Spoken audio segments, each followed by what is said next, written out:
디모데전서 2장 8절 제가 읽습니다. 그러므로 각 처에서 남자들이 분노와 다툼이 없이 거룩한 손을 들어 기도하기를 원하노라. 아멘. 종교개혁자 존 칼빈 목사님의 디모데전서 강의 16번째 시간입니다. 이 강의에서는 핵심은 우리 주 예수 그리스도의 복음, 그리고 기도, 복음과 기도. 왜 기도해야 하는가?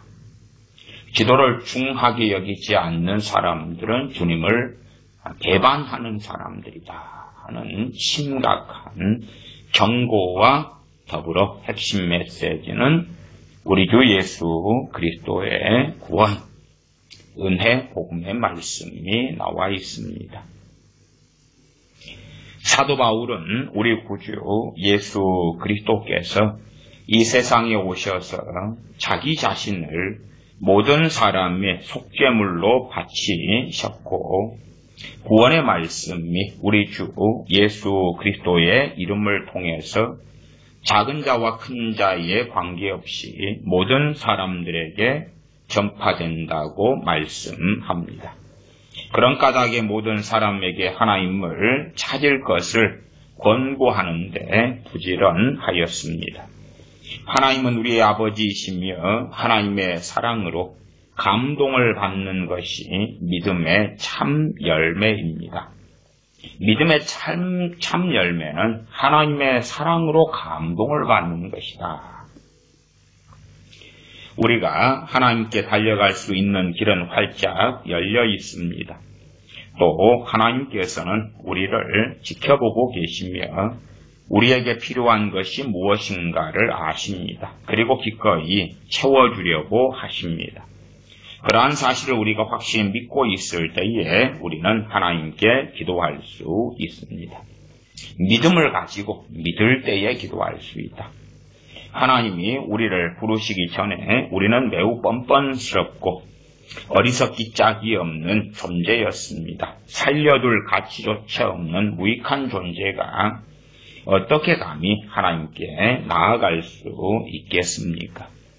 하나님께서는 때가 되어 자신을 드러내 보이셨고 또한 기도하라고 말씀하십니다. 그렇게 함으로써 우리의 믿음을 증명하도록 합시다.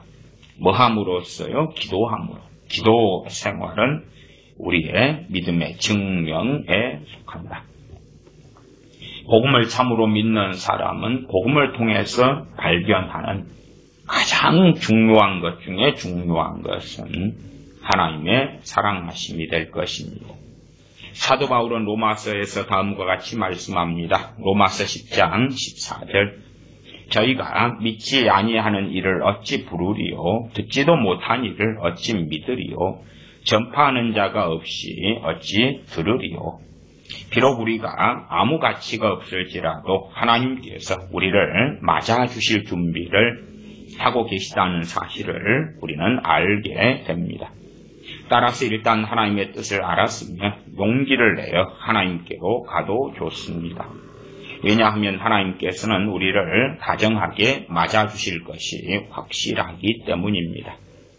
로마서 15장 11절에 모든 열방들아 주를 찬양하며 모든 백성들아 저를 찬송하라고 말씀합니다. 복음은 유대인뿐만 아니라 이방인에게도 똑같은 효력이 있다고 밝히고 있습니다. 하나님께 도움을 구하기 위하여 모든 사람이 기도하는 것은 당연하다는 것입니다. 우리가 하나님의 양떼로 받아들여진 사실을 깨닫고 어느 곳에서나 하나님께 부르짖어야 합니다. 하나님께서 당신의 백성인 이스라엘 민족에게 하셨던 약속을 이방인들은 알지 못했습니다. 그러나 사도 바울은 이렇게 말했습니다. 보십시오. 하나님께서는 여러분을 당신의 양떼 속으로 모으셨습니다. 심지어는 여러분을 향한 아버지의 사랑으로 독생자까지 여러분에게 보내셨습니다. 그러므로 여러분은 하나님을 아버지라고 떳떳하게 불러도 좋습니다. 이것 때문에 하나님께서는 여러분에게 당신의 뜻이 선하다는 증거를 주신 것입니다. 하나님의 선하심은 우리 주 예수 그리스도의 복음을 통하여 우리들에게 입증됩니다. 그것은 하나님께서 약속하신 은총으로 또한 입증됩니다. 비록 우리는 엄청난 죄인이지만 우리의 죄가 우리 구주 예수 그리스도의 죽음과 고난으로 사해졌고 우리를 불리하게 했던 채무를 보상받아 하나님과도 화평케 되었습니다. 이 사실을 자주 듣게 될수록 우리는 하나님께 기도함으로 하나님의 은총을 간청하여야 할 것입니다. 호세아 2장 23절에 이렇게 쓰여 있습니다. 내 백성 아니었던 자에게 향하여 이르기를 너는 내 백성이라 하리니 저희는 이르기를 주는 내 하나님이시라 하리라. 하나님은 우리에게 당신의 선하심을 알게 하시고 심지어 독생자를 이 세상에 보내신 것과 같이 우리를 주님의 이름으로 받아주시겠다고 약속하셨습니다. 우리는 의심하지 말고 기도와 간구로 하나님께 나아가야 합니다. 만약 우리에게 믿음이 있다면 하나님께 기도함으로 우리의 믿음을 증명해야 합니다. 믿음이 있다면 믿음의 열매가 기도다. 기도 생활이다. 만약 우리가 기도를 중하게 여기지 않는다면 비록 우리가 복음을 믿는 자로 가장하기 위하여 많은 애를 쓸지라도 그것은 우리가 이단자라는 증거가 될 뿐입니다. 다시 읽어드리겠습니다.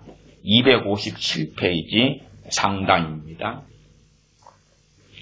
만약 우리에게 믿음이 있다면 하나님께 기도함으로 이를 증명해야 합니다. 만약 우리가 기도를 중하게 여기지 않는다면 그것은 이단자라는 증거가 된다. 비록 우리가 복음을 믿는 자로 가장하기 위해서 많은 애를 쓸지라도 기도를 중하게 여기지 않는 것은 우리가 이단자라는 증거가 될 뿐입니다. 우리가 우리의 특권인 기도를 드릴 때에 비로소 하나님은 우리에게 큰 복을 내려주신다는 것을 알게 됩니다. 하나님은 자신에게 요구하면 무엇이든지 들어주실 것이라고 하십니다. 하나님께 똑바로 나아갈 때에 하나님께서는 우리의 기도를 저버리지 않으실 것입니다. 어떻게 나아갈 때요? 똑바로 나아갈 때. 만약 우리가 사도 바울이 말한 방법을 지킨다면이 전제가 있습니다. 지킨다면 우리는 결코 버림받지 않을 것입니다. 우리가 사도 바울이 말한 방법을 지킨다면 이것이 성도의 견인이고 궁극적 구원의 교리입니다. 우리가 지킨다면 우리는 결코 버림받지 않을 것입니다. 즉 우리를 지켜주는 것이 우리 주 예수 그리스도의 임무라는 것을 알고 주님을 우리의 중보자로 모신다면 마찬가지로 그리스도의 죽음과 속죄를 신뢰한다면 결코 우리를 버리지 않으실 것입니다. 또한 예수님이 하나님과 우리를 화해시킨 것을 믿는다면 반드시 은총과 자비로 우리를 지켜주실 것입니다. 하나님은 기도를 통해서 하나님께 나아갈 수 있는 특권을 우리에게 허락하셨습니다. 우리에게 내리시는 축복을 우리가 알게 될 때에 우리는 그에 따른 임무를 충실히 행하는 연습을 해야 합니다. 우리는 아침 저녁으로 하나님을 찾도록 마음을 써야 합니다. 왜냐하면 우리는 매 시간 하나님의 도움이 필요하기 때문입니다. 진실로 깨어있는 삶을 살기 위해서는 매 시간 하나님의 도움이 필요합니다. 그러나 단지 세상에서 먹고 살고 하기 위해서는 마치 하나님의 도우심보다 돈이 더 중하고 필요하게끔 느껴집니다. 영적 생활을 하는 사람들은 매 시간 기도가 아니면 하나님 앞에 설 수 없음을 깨닫고 육적인 삶을 사는 그리스도인들은 기도가 특별히 내 삶에 크게 유익하지 않다는 것을 알게 되고 유감스럽게 가는 길이 달라지게 될 것입니다. 다시 말하지만 우리에게 양자됨의 믿음이 없다면 우리가 예수님을 통해서 하나님의 자녀가 되었다 하는 양자됨의 믿음이 없다면 하나님께 온전한 기도를 드릴 수 없습니다. 즉 하나님께서 우리를 당신의 자녀로 택하시고 복음을 통해서 증거를 주신다는 사실을 우리가 확신하지 않고는 우리는 하나님께서 받으시는 기도를 드릴 수 없습니다. 우리는 하나님께 기도하라, 하나님을 찬양하라 하는 말씀을 성경에서 자주 접하게 됩니다. 우리의 믿음의 열매가 이러한 행위로 밝혀진다는 사실을 알아야 합니다. 우리가 믿음이 있다, 열매를 맺지요. 무화과 나무면 무화과를 맺고 포도나무면 포도를 맺는 것처럼 이 우리가 가진 믿음이 열매를 맺는 것은 기도 그리고 찬양 등이다. 뒤에는 감사도 나와 있습니다. 왜냐하면 하나님은 자신을 우리에게 나타내셨고 우리가 하나님께 나아갈 그 길을 열어놓으셨기 때문입니다. 하나님은 지금도 이렇게 말씀하십니다. 그러므로 나는 사람들이 어디에서나 기도하기를 바란다. 고린도전서에서 사도 바울은 우리의 주 되시는 하나님을 찾는 모든 믿는 자를 축복하고 있습니다. 고린도전서 1장 2절 3절 고린도에 있는 하나님의 교회고 그리스도 예수님 안에서 거룩하여지고 성도라 부르심을 입은 자들과 또 각처에서 우리가 지금 각처에서 주님을 찾고 아버지께 나아가지요. 또 각처에서 우리 주 곧 저희와 우리의 주 되신 예수 그리스도의 이름을 부르는 모든 자들에게 하나님 우리 아버지와 주 예수 그리스도로 조차 은혜와 평강이 있기를 원하노라. 여기에서 사도 바울은 이방인을 유대인과 결합시켰습니다. 하나님의 교회를 어떤 특정한 민족에게 국한시키지 않겠다고 말합니다. 유대인과 이방인을 갈라놓았던 담이 무너지고 유대인과 이방인 사이에 있던 적개심이 제거된 후에는 하나님을 찾는 모든 국가와 민족 사이에 자유가 있습니다. 왜냐하면 하나님의 은혜가 유대인이나 이방인에게 다 평등하기 때문입니다. 유대주의에 빠지고 유대인을 높이고 유대인에 대해서 어찌하고 하는 사람들은 종교개혁자 존 칼빈 목사님의 설교를 들으셔야 되고 무엇보다 에베소서 2장 등의 하나님의 말씀을 청종해야 될 것입니다. 유대인이 이제는 주님 오신 이후에 이방인과 동등하다, 특별하다고 생각하는 이들은 미혹 속에 빠져 있으며 나아가 주님의 복음을 부정하는 것입니다. 그러면 그들은 점점점 깊은 미혹 속에 빠져들어갈 수밖에 없는 것입니다. 하나님의 은혜가 유대인이나 이방인에게 다 평등하기 때문입니다. 더욱이 사도 바울은 예수 그리스도께서 세상에 명백히 알려준 후에는 율법의 모든 의식이 중단되어야 한다고 말하고 있습니다. 요즘에도 이제 유월절을 지키느니 대속제를 지키느니 아니면은 유대인의 새해 신년 혹은 나팔절 뭘 지키느니 그런 사람들은 얼마나 어리석습니까? 주님께서 이제는 실체가 되셨기 때문에 성취하셨기 때문에 율법의 의식들이 주님을 알리는 모형과 그림자에 불과했는데 실체가 왔는데 왜 모형과 그림자에 주목합니까? 모형과 그림자에 주목한다 하는 것은 이미 미혹 속에 빠져있다 하는 것을 증명하는 것이 됩니다. 더욱이 사도 바울은 예수 그리스도께서 세상에 명백히 알려진 후에는 율법의 모든 의식이 중단되어야 한다고 말씀합니다. 왜냐하면 율법 시대에는 사람들이 하나님을 찾기 위해 성전에 모여야만 했습니다. 유대인들이 자기의 집에서 기도를 드리는 것은 사실입니다. 그러나 성전 이외의 곳에서 제사를 드리는 것은 온전한 제사로 취급되지 않았고 율법에도 저촉되었습니다. 왜냐하면 성전은 하나님이 선택하신 장소였기 때문입니다. 진리가 더 분명하게 선포될 때까지는 제물도 사람의 신분에 따라 드려야 했습니다. 제사장이 드리는 제물, 대제사장이 드리는 제물, 족장이 드리는 제물, 보통 백성이 드리는 제물이 다 틀렸습니다. 성전은 우리가 하나님께로 한 길로만 가야 함을 보여주는 한 표시였습니다. 지금은 그 길이 무엇입니까? 우리 구주 예수 그리스도를 통해서 가는 길입니다. 우리는 예수 그리스도가 아니시면 하나님께 결코 나아갈 수가 없습니다. 유대인도 그러하고 이방인인 우리도 마찬가지입니다. 그러므로 우리는 예수 그리스도의 공로를 힘입어 하나님을 믿어야 합니다. 유대인은 모형과 그림자로 진리를 가졌었습니다. 그러나 우리는 이제 신령과 진정으로 예배를 드립니다.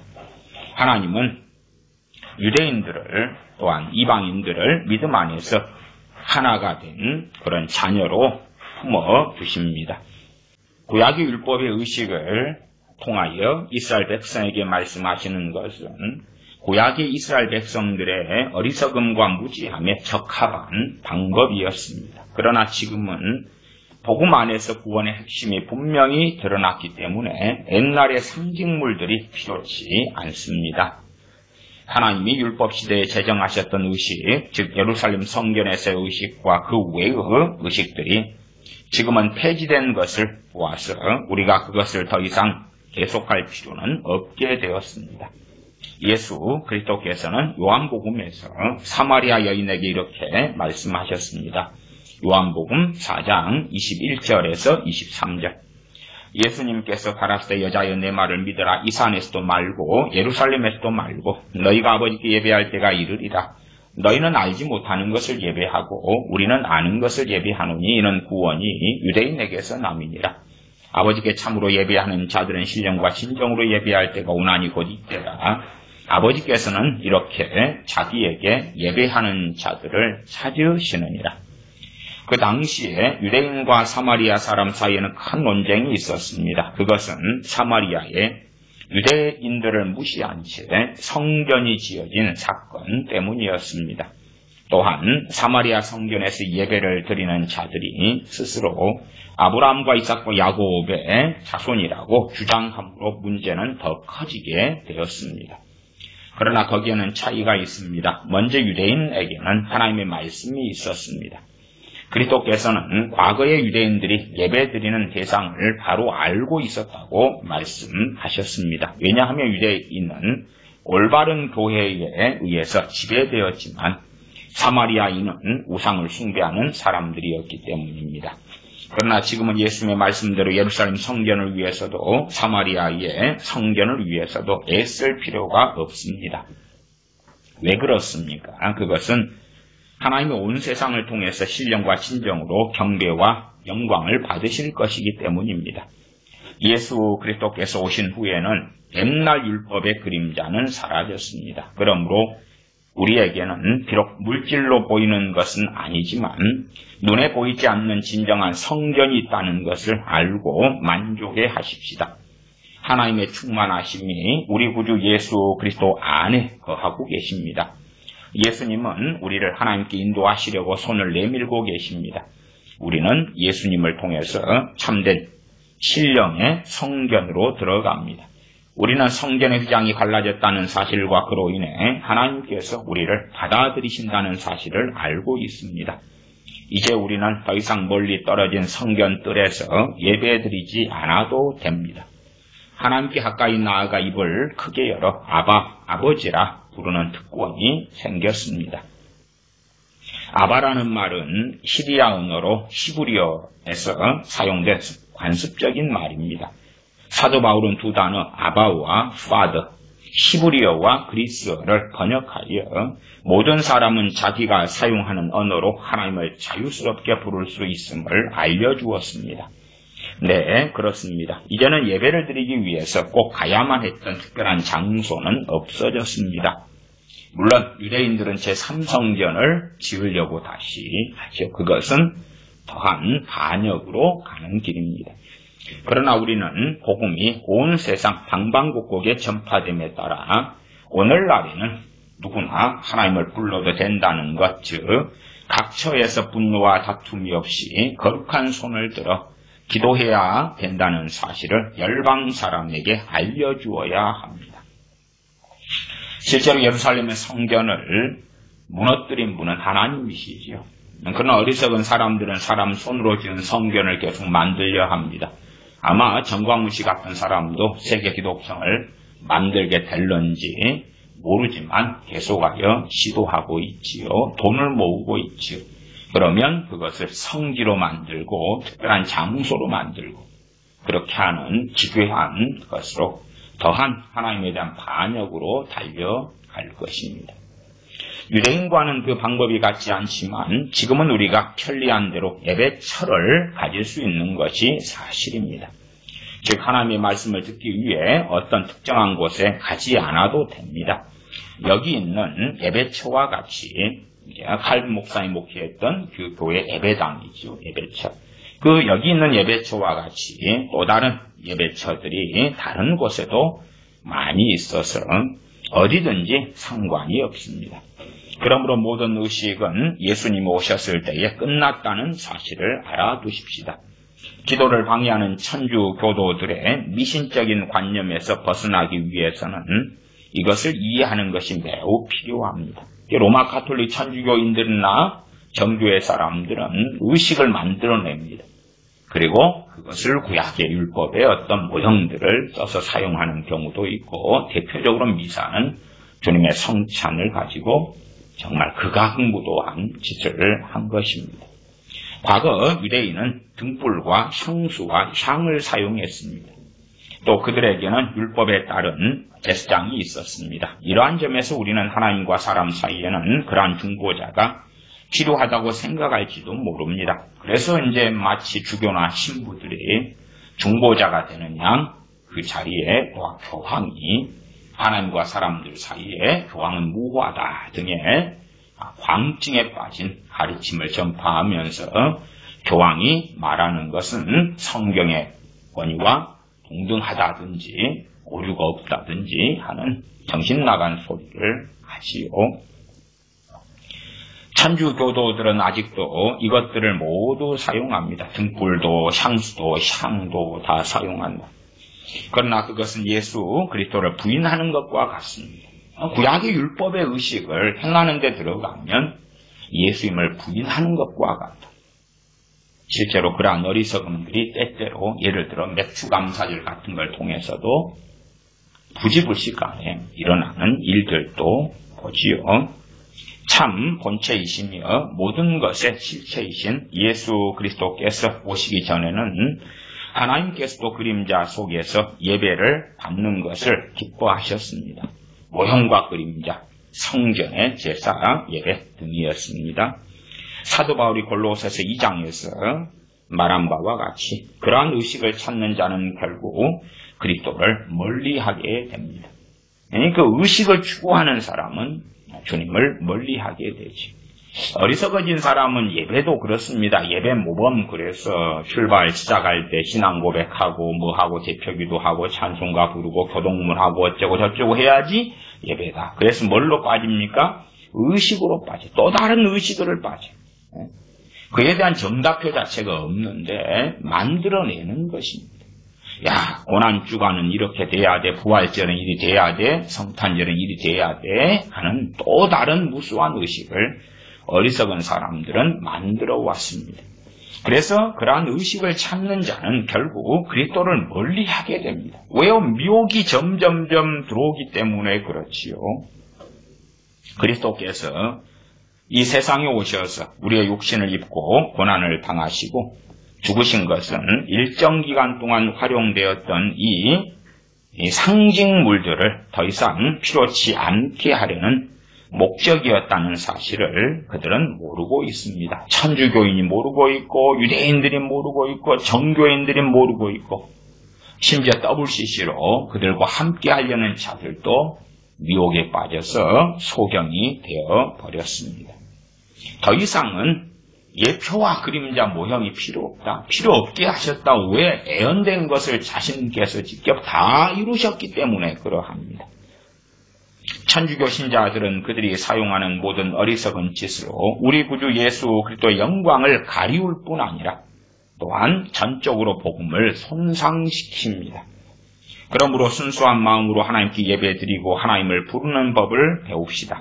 이 모든 혼합물, 우리의 머리로 생각해낸 물건을 사용하지 않고 예배드리는 법을 배웁시다. 지금은 우리에게 적합한 옛날 율법에 얽매이지 않는 예배를 드리는 법을 배웁시다. 어리석은 사람들은 등불을 켜놓고 촛불을 켜놓고 불을 붙이고 참 어리석기도 합니다. 지금 우리는 복음 안에 있는 완전한 계시를 봅니다. 그러므로 하나님께서 공의의 아들, 즉 우리 주 예수 그리스도를 통해서 지금 우리에게 명확하게 나타내신 것, 우리 눈앞에 비추신 그 광명을 거두어 버림으로써 하나님을 배반해서는 안 될 것입니다.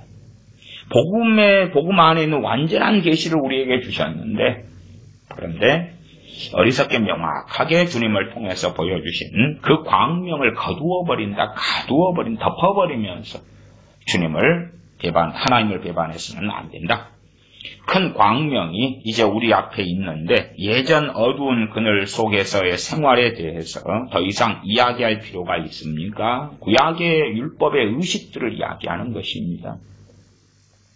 막 성막 그래가지고 비유와 상징을 써가지고 믿거나 말거나의 의식을 가지고 강조하고 새로운 성막을 또 짓고 만들고 물두멍을 만들고 참 적당히 하면 좋습니다. 미혹 속에 들어가는 거, 미혹 속. 거기에 무슨 신비한 것이 있느냐?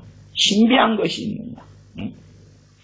모형이 있으면 모형 안에 뭐가 신비한 것이 있느냐? 모형은 다 드러내주고 밝혀주는 게 아니올시다. 우리는 하나님께서 우리에게 명령하신 대로 기도를 드려야 합니다. 천주교도들은 하나님을 찾아 순례의 길을 떠나 빠른 걸음으로 이쪽 저쪽으로 오르내립니다. 성지순례가 한다. 정광훈 씨 같은 경우도 대한민국을 개신교의 성지로 만들려고 세계 기독정 소위 새 예루살렘 성을 만든다 하는 정신 나간 짓을 하고 있고 그에 미혹된 많은 사람들이 함께 하지요. 천주교도들은 하나님을 찾아 순례의 길을 떠나 빠른 걸음으로 이쪽 저쪽을 오르내립니다. 그러나 그렇게 함으로써 그들은 더욱 하나님을 저버리고 그로부터 완전히 물러나게 됩니다. 우리 믿는 개신교인들도요. 성지순례 가지 말란 이야기는 아닌데 2000년 전에 그 땅 같지만 그 땅이 아니올시다. 여러분의 고향 땅만 해도 50년만 지나면 10년만 지나도 얼마나 많이 변합니까? 여러분이 짓는 땅이 과거에는 조선 땅이었고 그 과거에는 고려 땅이고 그 과거에는 삼국 시대의 땅이고 그런데 그 흔적을 어디 얼마나 볼 수 있습니까? 성지라 해서 거룩한 땅이라고 가시지만 어리석지요. 사람들은 자꾸 뭔가 그렇게 하려 합니다. 그래서 이제 더 끔찍한 것은 성지순례를 갔다. 그래가지고 뭔가를 감동을 받았고 느꼈다는 것. 아니면 통곡의 벽에서 기도하는데 뭔가에 계시고 감동을 받았다는 것. 어디에서나 신령과 진정으로 영과 진리로 예배하는 때가 되었지. 어느 장소가 아니에요. 특별한 장소가 아니게 된 거예요. 특별한 민족이 아니게 된 거예요. 그러나 점점 스스로 미혹될 뿐만 아니라 다른 사람들을 미혹시키는 끔찍한 미혹 속에 있습니다. 부모가 미혹당할 때는 자식도 같은 끔찍한 미혹 속에 들어가는 것은 일반적입니다. 그렇게 함으로써 그들은 더욱 하나님을 저버리고 그로부터 완전히 물러나게 됩니다. 하나님으로부터 완전히 물러나게 됩니다. 배교의 길을, 미혹의 길을 걷는 것이지요.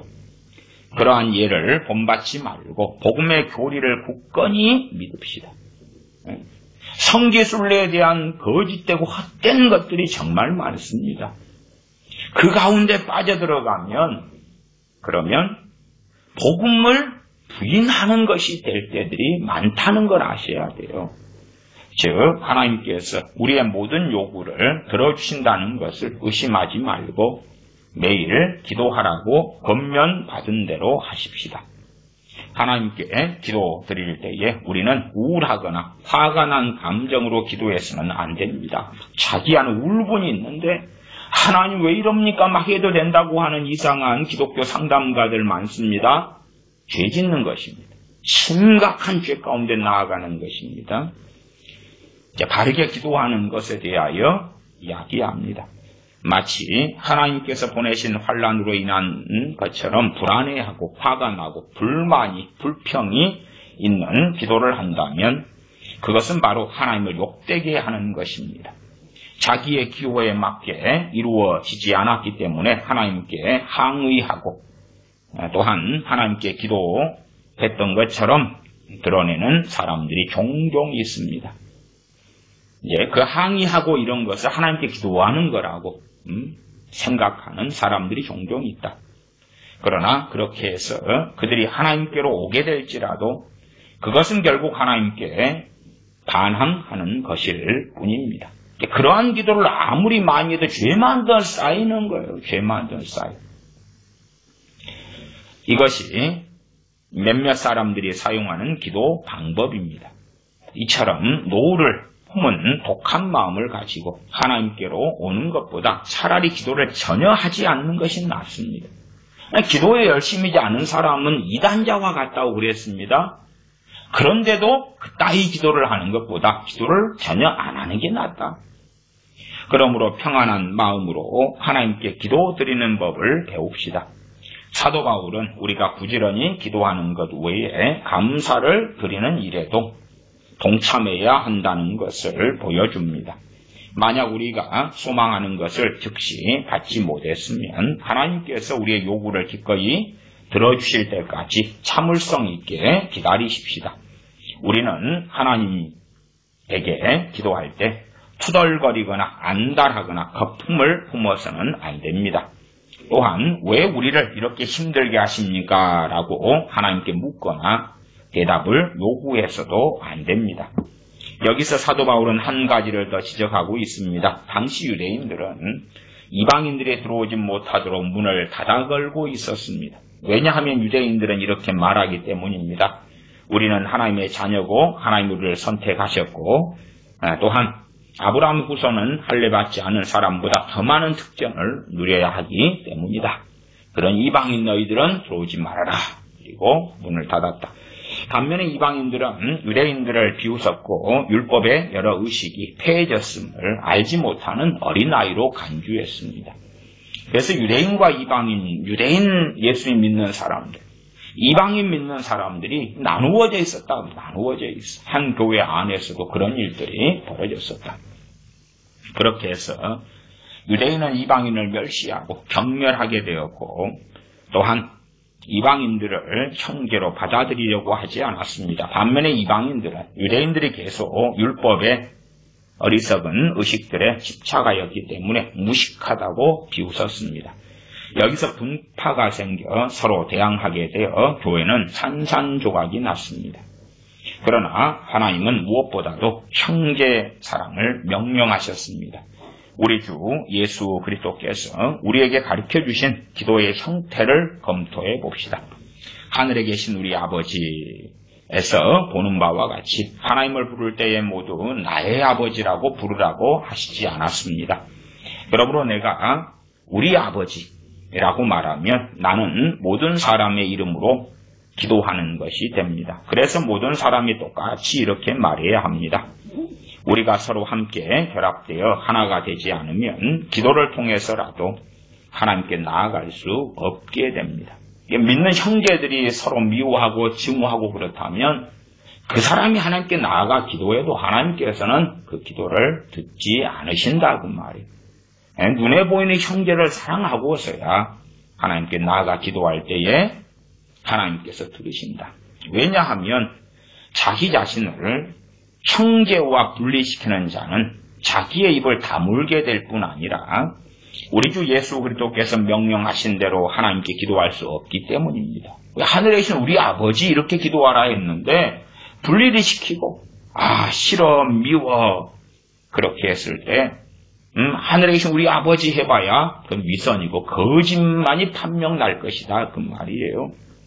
사람들은 그래서 나의 아버지, 나의 하나님 이렇게 가려고 하기를 좋아하지요.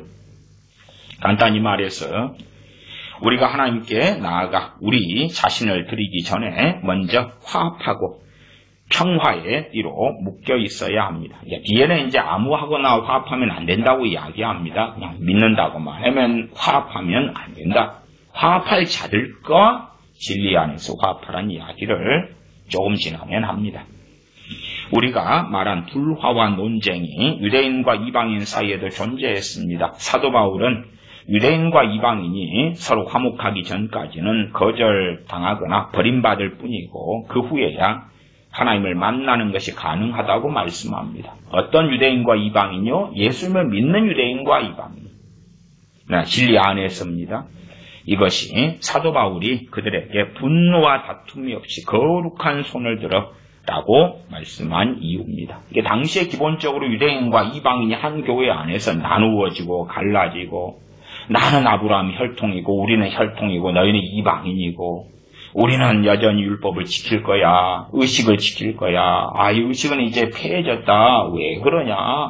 계속 나누어지고 갈라지고. 그래서 분노와 다툼이 없이 거룩한 손을 들어 라고 말씀한 이유입니다. 디모데전서 2장 8절 제가 다시 읽으면 그러므로 각 처에서 남자들이 분노와 다툼이 없이 거룩한 손을 들어 기도하기를 원하노라. 그래서 사도 바울은 그들에게 서로 논쟁을 하거나 말다툼을 하지 말라고 한 것입니다. 유대인들은 자기들이 먼저 복음을 받았다는 이유로 이방인보다 앞서서는 안 되고 이방인도 이해심이 부족하다는 이유로 유대인을 저주해서는 안 됩니다. 그들 모두에게 양자의 영이 있음을 알고 이러한 다툼을 중단하고 화평이 이루어지게 해야 합니다. 다시 말하면 그들은 하나님의 성령님 즉 화평과 하나됨을 가지고 온 성령님의 통치를 받고 있어야 한다는 것을 깨달아야 합니다. 이 교리를 이해하십시다. 즉 우리에게 옳은 기도를 해야 하겠다는 마음이 생기기 전에 우리에게는 하나님이 명하시는 이와 같은 형제애와 하나됨과 친근함이 있어야 합니다. 형제 간의 다툼과 미움과 증오 가운데 있는데 하나님께 아무리 해도 올바른 기도를 그 상황에서는 할 수가 없다. 그래 주님께서도 산상수훈에서 형제하고 불화한 경우는 제단에 예물을 드리다가 그걸 놔두고 가서 화해하라고 말씀하셨지요. 하나님은 우리 각자가 따로따로 갈라져 있기를 원하지 않으십니다. 화평과 하나됨 안에서 거하기를 원하십니다. 비록 모든 사람이 자기 처수에 떨어져 있어 각자가 하나님께 은밀하게 기도하더라도 우리의 하나됨은 하늘에 이르러야 합니다. 하나님 보실 때에 각자가 핍박받는 시대 때 은밀하게 예배하고 기도할지라도 형제의 형제사랑 가운데 하나 되어 있다. 하나님이 발견하셔야 된다 하는 거지요. 우리는 모두 같은 사랑과 진심으로 하늘에 계신 우리 아버지라고 말해야 합니다. 우리라는 말씀은 우리를 한데 묶어서 우리가 다른 사람과 친교를 맺고 하나가 되게 합니다. 말하자면 목소리도 하나, 마음도 하나, 심령도 하나가 되게 합니다. 우리가 기도할 때는 교회도 함께 동참하게 하십시다. 만약 우리가 올바른 기도를 하려면 하나님께서 하나 되게 하신 것을 갈라놓으려고 하는 자들과 같이 행동해서는 안 됩니다. 하나 되게 하신 것을 분열하고 이간질하고 갈라놓으려고 하는 자들하고는 함께 해서는 안 된다. 그들은 우리가 눈여겨보지 않는 아주 작은 구실로 우리를 갈라놓을 뿐만 아니라 의식을 축소시키고 몸을 산산조각으로 떼어 놓습니다. 왜냐하면 그들은 사단의 땅을 소유하고 있고 하나님의 자녀들 사이에 존재하는 화평을 파괴하려고 애쓰기 때문입니다. 그러므로 모든 논쟁을 중단하고 그것들을 발 아래 밟아버립시다. 우리 주 예수 그리스도께서 자신을 우리에게 나타내신 것과 그의 공로로 우리가 하나님 아버지의 은혜를 받게 되었다는 사실을 확신하고 자유롭게 마음먹은 대로 하나님께 기도하십시다. 진실로 우리는 자신을 우리와 분리시키는 자들과는 합칠 수 없습니다. 예를 들면 천주교 신자들은 자기들을 기독교인이라고 합니다. 그러나 우리가 그들과 기도로 교제할 수 있습니까? 없습니다. 왜냐하면 그들은 예수 그리스도를 버렸기 때문입니다. 만약 우리가 예수님으로부터 아주 조금만 벗어나도 우리는 길을 잃어버리게 됩니다.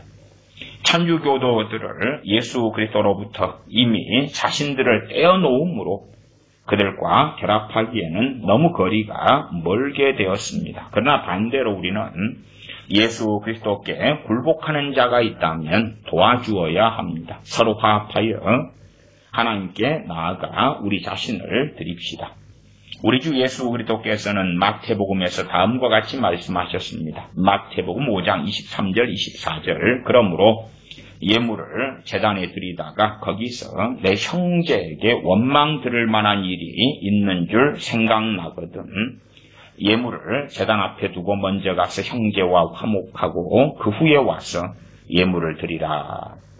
우리는 하나님께서 우리에게 자비로우시기를 소원합니까? 만약 그렇다면 우리는 서로에게 품었던 적개심을 벗어야 합니다. 만약 우리 사이가 갈라지면 하나님도 우리를 버릴 것입니다. 다시 읽어드리겠습니다. 264페이지 첫째 줄입니다. 우리는 하나님께서 우리에게 자비로우시기를 소원합니까? 만약 그렇다면 우리는 서로에게 품었던 적개심을 버려야 합니다. 용서하지 않는 마음이죠. 만약 우리 사이가 갈라지면 하나님도 우리를 버릴 것입니다. 이게 존 칼빈 목사님이 선언하고 말씀을 바르게 증거한 것입니다. 왜요? 1만 달란트 비유를 통해서 우리가 알지 않습니까? 100데나리온 빚진 친구에 대하여 행함으로 용서하지 않음을 보였고 주인께서는 1만 달란트 탕감하신 것, 은혜로 구원하신 것이죠. 그걸 취소시키셨습니다. 왜냐하면 하나님께서는 자기 아들의 가족만을 받아주시기 때문입니다. 하나가 되지 않아요. 믿음의 형제들과 하나가 되지 않아요. 이간질하고 싸우고 다투고 증오하고. 그럴 때에 하나님도 우리를 버릴 것입니다. 앞서 말한 바와 같이 우리가 화평과 화합의 영이신 성령님의 지배를 받지 않으면 예수 그리스도의 가족이 될 수 없습니다. 그러므로 우리가 하나님께로 나아갔을 때 받아주시기를 원한다면 형제 사랑 안에 사는 법을 배웁시다. 참 어떤 믿는 사람을 만나면 형제 사랑을 이야기하면 기분 나빠하고 분개하는 사람들이 있어요. 오히려 말썽만 일으키고 분란만 일으키는 소위 믿는 자들이 있는데 그들은 하나님께 버림을 받을 것입니다. 무엇이든지 우리의 기도를 방해하는 것이 보인다면 그것은 마귀가 우리의 가는 길에 장애물을 놓으려고 주위를 돌아다니는 것을 기억해야 합니다. 우리의 기도를 방해하는 것이 보인다면 마귀는 당연하게 우리의 기도를 방해하려고 한다. 그러므로 그것들을 가장 무서운 괴질로 여겨 멀리합시다. 심지어 어떤 목회자들은 기도 생활을 방해하는 목회자들도 있어요. 성경 해석이나 가르침을 통해서요. 그런 사람들도 가장 무서운 괴질이 됩니다. 괴질. 하나님의 말씀조차도 우리를 서로 분리시키기 위해서 있는 것처럼 여기게 하는 자들, 문제와 논쟁을 일으키는 자들을 경계하십시다. 복음의 참 목적은 우리를 하나님께 불러 기도와 간구 안에서 하나가 되게 하려는 것임을 앞에서 말한 바 있습니다. 말썽이 있는 논쟁에 몰두하여 자신들의 위상을 서로 높이려고 노력하는 자는 훌륭한 교리를 곡해하고 그것에 대항하고 투쟁하여 하나님의 영광을 폐하려고 노력합니다. 그러므로 그들에게는 우리 주 예수 그리스도의 이름으로 하나님께 나아가기 위한 화평과 하나됨이 없습니다. 하나님께서는 결코 그들의 기도를 들어주시지 않습니다. 사도 바울은 거룩한 손을 들고라고 말씀합니다. 사도 바울은 우리가 더러운 몸으로 하나님께 나아가는 것은 하나님의 이름을 망령되게 하는 것이나 마찬가지라고 말합니다. 그러므로 그 전에 먼저 우리가 정화되고 청결하여야 한다고 말하는 것입니다. 왜냐하면 기도란 일종의 희생제물로 불리웠기 때문입니다. 율법 시대에는 제사를 드릴 때 먼저 몸을 씻었습니다. 왜 그렇습니까? 우리는 부정으로 가득 차 있고 불결해서 먼저 정결케 되지 않고서는 하나님께로 나올 가치, 나올 가치 있는 존재가 못 된다는 것을 알았기 때문입니다. 거룩한 손을 들고 라는 것에 대한 설명을 잘 들어보셔야 됩니다. 율법의 상징물은 이제 없어졌습니다. 그러므로 우리는 그리스도께 나아가야 합니다.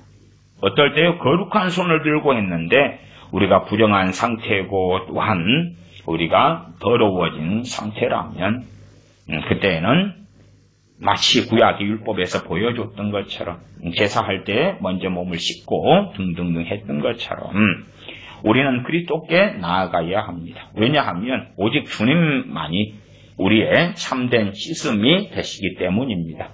그럼에도 우리가 불결한 채로 계속 남아있다는 것은 말이 안 됩니다. 왜냐하면 예수 그리스도께서는 성령님으로 우리를 다시 새롭게 하여 주시고 우리의 악한 유욕을 버리게 하시려고 오셨기 때문입니다. 하나님은 우리에게 우리의 부정과 더러운 것을 하나님 앞으로 가져오라고 명령하시지 않으십니다. 하나님께 가지고 가는 게 아니죠. 우리 주님으로 인하여 씻김을 받는 것이다, 그 말이. 어리석은 사람들은 야, 과거에 한 번 믿었어. 그때 다 씻겨졌어. 끝. 오늘 온갖 마음이 악한 것과 입술에 부정한 것들로 했으면서 그냥 하나님께 막 나아가려고 그래요. 이 기도가 막혀버려요. 하나님이 안 받으시기 때문에. 그에 대한 중요한 원리를 칼빈 목사님이 설명해 줍니다. 하나님은 우리에게 우리의 부정과 더러운 것을 하나님 앞으로 가져오라고 명령하지 않으십니다. 그러하기에 우리는 하나님께 기도드려야 합니다. 우리 자신이 불결과 부정으로 가득 차 아주 난처하고 부끄럽게 될 것과 그것이 예수 그리스도의 공로로 씻겨지지 않으면 곧 버려진다는 사실을 인정하십시다. 우리는 우리의 과오와 결점을 인정함으로 우리가 씻겨질 이 샘물로 뛰어가야만 합니다. 그리스도께서 우리의 죄를 씻기 위해서 피를 흘리셨기 때문에 우리는 하나님 앞에서 정결하고 완전히 깨끗해질 수 있는 것입니다. 그냥 과거의 깨끗함을 받았어. 20년 전에 믿을 때까지 정말 어리석은 사람들이에요. 비록 우리 속에 더러운 것이 가득 찼을지라도 예수 그리스도께서 우리에게 성화의 영을 주심으로 우리는 깨끗하게 되어 자유롭게 하나님께 나아갈 수 있습니다. 그러므로 사도 바울은 거룩한 손을 들고 기도해야 한다고 말씀합니다. 율법과 구약시대에 하나님께서는 사람들의 재물을 받기 전에 먼저 깨끗하게 되기를 바라셨고 여러 의식을 통해서 사람들을 받아들이셨습니다. 현대에서는 사람들이 예배처에서 그들의 진정한 신앙 고백을 하기 전에 이러한 의식이 사용되지 않고 있습니다. 그러나 그 본질은 지켜야 합니다. 그러면 그 본질이 무엇입니까? 비록 우리에게는 정결케 해주는 눈에 보이는 물은 없습니다. 우리는 그렇지만 우리의 영적인 씻음이 되시는 우리 주 예수 그리스도의 피가 있는 곳으로 나아와야 합니다. 때때로 성령님을 에스겔에서와 같이 맑은 물이라고 표현하기도 합니다. 에스겔 36장 25절 맑은 물로 너희에게 뿌려서 너희로 정결케 하되 곧 너희 모든 더러운 것에서와 모든 우상을 섬김에서 너희를 정결케 할 것이며 이 약속은 예수 그리스도 오심을 말씀합니다. 그래서 하나님은 유대인에게 주셨던 그 옛날의 모형과 상징 대신에 또 더러움을 씻는 물 대신에 성령님으로 정결케 되고 깨끗하게 된다는 사실을 우리에게 보여주셨습니다. 유대인들이 더러운 손으로 성전에 들어왔기 때문에 하나님께서 선지자 이사야를 통해서 유대인을 책망하신 말씀을 눈여겨보면 더 쉽게 이해할 것입니다. 그냥 육체적으로 손이 더러웠다, 더러운 손을 이야기하는 게 아닙니다. 죄악들을 이야기하는 것입니다. 이사야 1장 12절에서 16절을 읽습니다. 너희가 내 앞에 보이러 오니 그것을 누가 너희에게 요구하였느냐? 내 마당만 밟을 뿐이니라. 헛된 재물을 다시 가져오지 말라. 분향은 나의 가증 여기는 바요. 월삭과 안식일과 대회로 모이는 것도 그러하니 성회와 아울러 악을 행하는 것, 손이 더럽다, 더러운 손, 악을 행하는 것을 내가 견디지 못하겠노라. 내 마음이 너희의 월삭과 정한 절기를 싫어하나니 그것이 내게 무거운 짐이라. 내가 지기에 곤비하였느니라. 죄가 그득하고 더러움이 그득한데 하나님께 막 나아가서 자신의 어려움, 하소연 도와달라고 하는 건 정말 어리석다. 구약에서 이 예표들을 통해 보여주신 그러한 영적 원리를 알아야 한다. 너희가 손을 펼 때에 내가 눈을 가리우고 너희가 많이 기도할지라도 내가 듣지 아니하리니 이는 너희의 손에 피가 가득함이니라. 너희는 스스로 씻으며 깨끗게 하여 내 목전에서 너희 악업을 버리며 악행을 그치고. 이사야 1장 12절에서 16절이었습니다. 우리 주 하나님께서는 유대인이 더럽고 피 묻은 손을 당신 앞에 나타낸 데 대해서 그들을 책망하셨던 것과 같이 사도 바울의 입을 빌려 우리에게 거룩한 손을 들어 기도하라고 명령하셨습니다. 즉 스스로의 악한 감정에 쌓이지 말라는 뜻입니다. 이렇게 해서 사도 바울이 한 말의 뜻을 알게 되었습니다. 우리에게는 하나님께 기도할 수 있고 하나님을 우리 아버지로 모셔 하나님께 나아갈 특권이 있게 되었습니다. 그러나 우리가 우리 본연의 부정한 상태로 하나님께 나올 때도 하나님께서 우리의 말을 들어주신다고 생각해서는 안 됩니다. 하나님께 예수님을 통하여 나아갈 특권이 있게 되었다. 그러나 우리가 더러운 상태, 온갖 저주받을 저주할 말을 하고 거짓말을 하고 이간질을 하고 불신앙의 말을 하고 육적인 말로 범벅을 하고 행하고 그러면서 하나님께 나아갈 특권이 있으니까 그냥 나아가면 될 것이다. 그래서 하나님께서 우리의 기도를 들어주실 것이다 생각해서는 안 됩니다. 중요한 포인트입니다. 왜냐하면 하나님께서는 하나님의 이름을 망령되게 하는 자들 죄 없다고 하지 않으시기 때문입니다. 반대로 예수 그리스도께서 우리를 깨끗하게 하고 우리를 성령님의 동역자로 만들기 위해 오신 것을 기억하고 스스로 정결하게 되도록 노력해야 합니다. 첫째는 우리가 스스로 깨끗하게 되도록 노력해야 한다. 또한 반면에 이중적입니다. 그럼에도 우리는 스스로 깨끗게 될 수는 없다. 그러나 그렇다 해서 우리가 깨끗하게 되려고 노력하지 않는다. 그러면 그건 잘못된 것입니다. 우리는 스스로 정결하게 되도록 노력해야 합니다. 또한 이것은 우리의 힘으로 이룰 수 없기 때문에 우리 주 예수 그리스도께 전적으로 의뢰해야 합니다. 왜냐하면 예수 그리스도는 모든 것을 정결케 하시는 샘물이시며 온전케 하시는 근원 되시기 때문입니다. 하나님을 마치 우상처럼 여겨 세상적인 방법에 의해서 섬김을 요구하시는 것처럼 생각하거나 기도해서는 안 됩니다. 그래서 이제 돈으로 막 1000번제하고 뭐 어쩌고저쩌고 막 하는 우상처럼 여겨가지고 하나님께서 어쩌고저쩌고 뭐 이상한 우상처럼 섬김을 요구하시는 것처럼 생각하거나 그런 식으로 생각해서 기도해서는 안 됩니다. 진정으로 우리의 마음은 세상을 사랑하는 마음보다 훨씬 높이 들리어야 합니다. 세상을 사랑하는 마음에서 거기에서 기도하는 어리석은 사람이 되면 안 된다. 우리의 손을 든 것과 같이 우리의 마음도 믿음으로 높이 들려야 합니다. 우리 자신을 이 세상 위로 들어올리지 않으면 다시 말해 통제할 수 없는 열정과 헛된 애정을 버리지 않으면 세상에 대한 열정, 세상의 정욕, 또한 세상을 사랑하는 헛된 애정을 버리지 않으면 우리는 하나님께 나아갈 수 없습니다. 그냥 내 모습 이대로 받으시옵소서.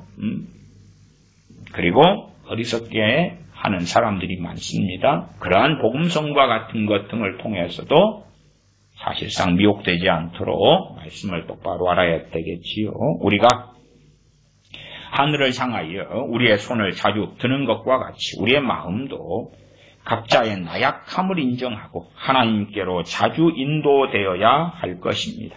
우리가 하늘에 계신 우리 아버지라고 말할 때에 우리는 하나님을 찾아야 합니다. 비록 우리가 아직 지상에 살고 있지만 믿음으로 하늘까지 올라가야 한다는 것을 명심해야 합니다. 우리의 구원은 하나님 한 분에게만 있다는 것을 기억하고 하나님께서 허용하시지 않는 것은 모두 끊어버리는 법을 배웁시다. 하나님께서는 우리를 모든 환난과 고통 중에서도 도와주신다는 사실을 믿고 하나님을 전적으로 신뢰하십시다. 왜냐하면 만약 우리가 믿음으로 기도드리지 않으면 비록 그 의식 자체가 아무리 훌륭하더라도 그 기도는 헛되고 아무런 효과도 없기 때문입니다. 손은 하늘로 지켜들고서도 동시에 세상 것에 매여 있는 사람들은 스스로를 비웃는 것과 같습니다. 그러한 사람들은 하나님을 찾고 있다고 주장하고 하나님 앞으로 나아오지만 동시에 세상 것에 집착하고 있습니다. 그들은 하나님을 믿는다고 말은 하면서도 실상은 자신이나 그 밖에 다른 것들을 붙잡고 있습니다. 그들은 믿음으로 천국에 들려 올리울 것처럼 보이지만 사실 그 속내는 세상에 빠져 있습니다. 그러므로 우리가 하나님께 나아오는 것을 방해하는 것들이 많이 있다는 것을 알고 하나님께 기도드릴 때에 모든 세상적인 걱정과 악한 감정을 버리는 것을 배웁시다. 우리가 우리 손을 하늘에 향하여 드는 것은 믿음으로 하나님을 찾기 위한 것입니다. 이때 육신의 걱정과 악한 마음을 버리지 않고서는 온전한 것이 될 수 없습니다. 자, 이제 우리의 선하신 하나님 앞에 엎드려 우리의 죄를 고백하고 우리 죄를 하나님의 기억에서 지워버리시어 우리를 받아들여 주십사고 기도드립시다. 또한 우리가 모든 온전치 못함과 죄를 완전히 벗어버릴 때까지 날마다 성령님으로 우리를 강건하게 해달라고 또한 거룩하게 해주십사고 기도하십시다. 그러나 우리가 이 육적인 삶을 사는 하는 한계가 있고 온전할 수 없기에 온전하여질 그날까지 우리의 결점을 용납해달라고 기도하십시다. 그러니 우리 모두 이렇게 말합시다. 하늘에 계신 전능하신 우리 하나님. 이렇게 끝납니다. 다시 앞에 기도에 대한 부분만 한 번 더 읽어드리겠습니다. 오늘 설교는 굉장히 중요한 설교입니다. 대신에 다소 약간 어려울 수 있을지 몰라도 제가 최대한 설명하는 것은 제가 자제했습니다. 그래서 다시 들어보실 분들은 반복해서 다시 들어보셔야 될 중요한 것이 있습니다. 제가 최대한 설명은 자제했습니다. 자, 이제 우리의 선하신 하나님 앞에 엎드려 우리의 죄를 고백하고 우리 죄를 하나님의 기억에서 지워버리시어 우리를 받아들여 주십사고 기도드립시다. 또한 우리가 모든 온전치 못함과 죄를 완전히 버릴 때까지 날마다 성령님으로 우리를 강건하게 해달라고 또한 거룩하게 해달라고 기도드립시다. 그러나 우리가 이 육적인 삶을 사는 하는 한계가 있고 온전할 수 없기에 온전하여질 그날까지 우리의 결점을 용납해달라고 기도하십시다. 그러니 우리 모두 이렇게 말합시다. 하늘에 계신 전능하신 우리 하나님. 기도하겠습니다. 아버지 하나님, 진실로 기도하는 것이 어떠한 것이고 또한 우리 주 예수님을 통하여 기도하는 특권을 얻게 된 우리로서는 감사하며 찬양하며 노래할 수밖에 없습니다.